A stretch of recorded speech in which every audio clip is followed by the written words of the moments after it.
Indicadores. Fala pessoal, tudo bem? Aqui é a Max, é Clever Med. Hoje nós vamos revisar em poucos minutos, né, os indicadores epidemiológicos que mais caem nas provas de residência médica. Tudo bem? É aquele conteúdo que parece chato, mas cai muito. E aqui você vai entender sem decorar. E aí, vamos começar? Beleza? Ó, é muito importante. Ok? Então vamos lá. Coeficiente e índice. Primeiro ponto. Qual é a diferença entre coeficiente e índice? Coeficiente é quando o numerador, a parte de cima, né, e o denominador, que é a parte de baixo, né, são diferentes. Então, ele vai medir ali o risco. Por exemplo, um número de vacinados dividido pela população total. Então, o número de vacinados dividido pela população total vai definir ali um risco, tá certo? Já o índice é quando o numerador e o denominador são iguais em natureza, ou seja, tem a mesma natureza. Então, ele, como são iguais, ele vai medir uma proporção. Por exemplo, número de óbitos dividido pelo total observado, que é o número total de óbitos, tá certo? Então, grave isso. O coeficiente, ele mede risco. Já índice, ele vai medir a proporção. Tudo bem? Beleza? Vamos falar agora de incidência. Tudo bem? Ó, agora, incidência significa casos novos, sempre novos. É a medida que avalia o risco de adoecer, ok? A fórmula é simples. Casos novos, né, da doença, dividido pela população exposta e suscetível. A incidência aumenta com rastreamento. Por exemplo, você vai fazer ali exames de rastreio, então vai aumentar a incidência.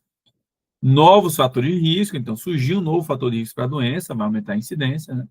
Novas infecções, e vai diminuir com o quê? A incidência. Por exemplo, com vacinação, medidas preventivas, uso de equipamentos de proteção individual, né? E melhora aí no diagnóstico, ok? E qual tipo de doença usa incidência para avaliação? Como são doenças novas, as melhores doenças aí seriam as doenças agudas. Tudo bem? Então é importante aí para a gente lembrar que doenças agudas é usada a incidência. Já a prevalência é diferente. Ela mede casos totais, que seria casos novos mais antigos, que vai mostrar o impacto da doença na população. Então dá para calcular de dois jeitos. Casos totais dividido pela população, certo? Ou a incidência vezes a duração da doença. Tudo bem? Então vamos lá. Como é que eu meço a prevalência? Casos totais dividido pela população exposta, certo? Ou uma fórmula que seria aí, a fórmula seria a incidência multiplicado pela duração da doença. Então a prevalência ela aumenta em doenças crônicas, porque o paciente tem a doença e não fica bom, então vai continuar com essa doença. Em tratamentos que prolongam a vida ou quando aumenta a incidência. E vai reduzir o quê? Vai reduzir com a cura, com a morte, certo? E também com a migração, ou seja, as pessoas quando saírem desse local ali, vai diminuir a prevalência. Então, grava aí comigo, ó. Vamos lá. Incidência são casos novos. Prevalência são todos os casos, tá? Então, novos e antigos. Então, vai ver o impacto total dessa doença na população. Ok? Vamos agora para indicadores, no caso aí de mortalidade geral. A mortalidade geral, ela mede o risco de morrer na população. Não importa a causa.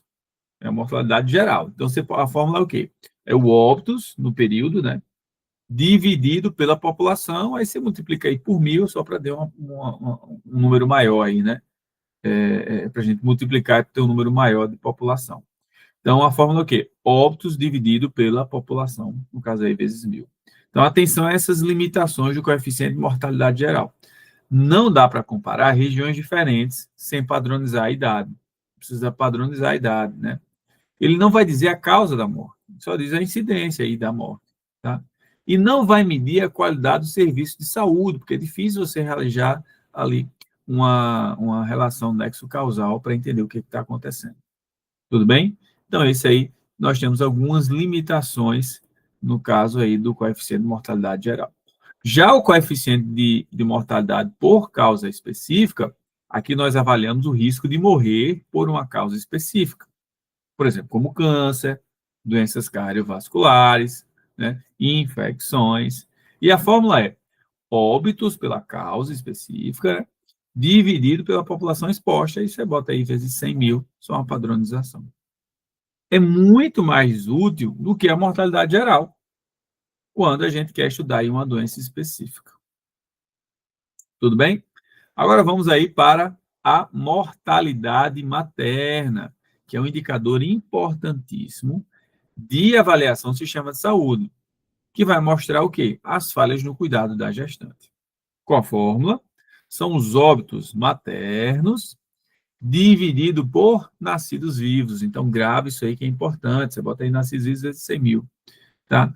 Você tem as causas diretas de mortalidade materna, são pré-eclâmpsia, né, diretamente relacionada à gestação, hemorragia, infecção, mas você também tem causas de mortalidade materna indiretas, que não estão relacionadas aí com a gestação, como, por exemplo, doenças crônicas, como diabetes e hipertensão arterial sistêmica.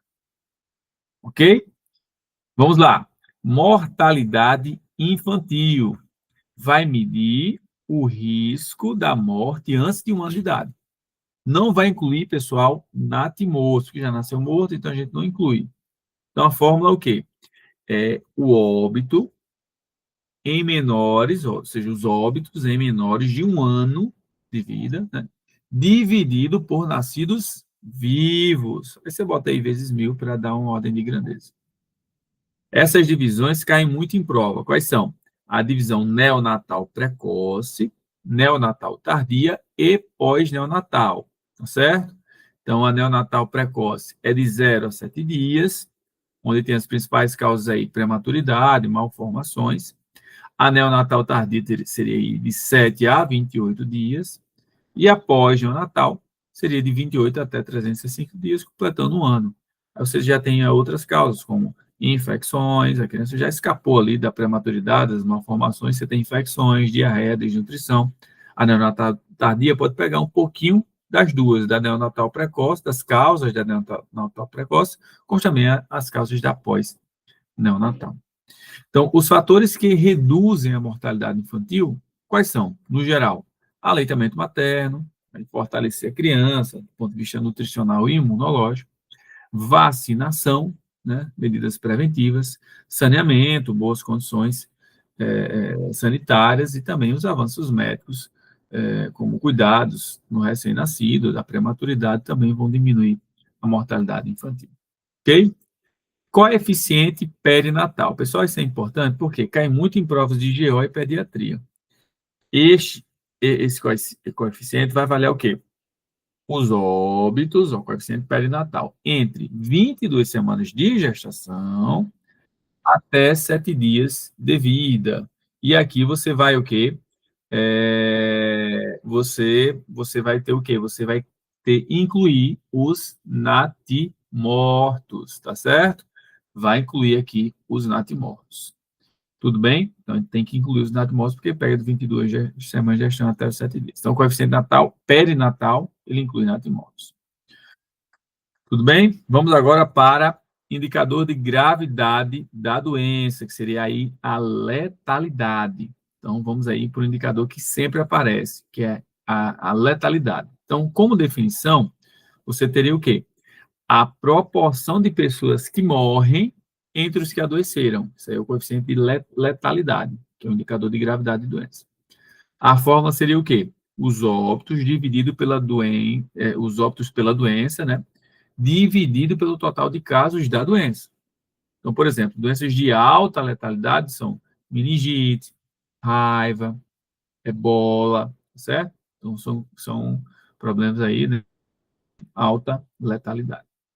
O que pode cair também em prova é o índice de Suarup, o EMURA, que é um indicador que vai medir a proporção de óbitos em pessoas com menos de 50 anos ou mais.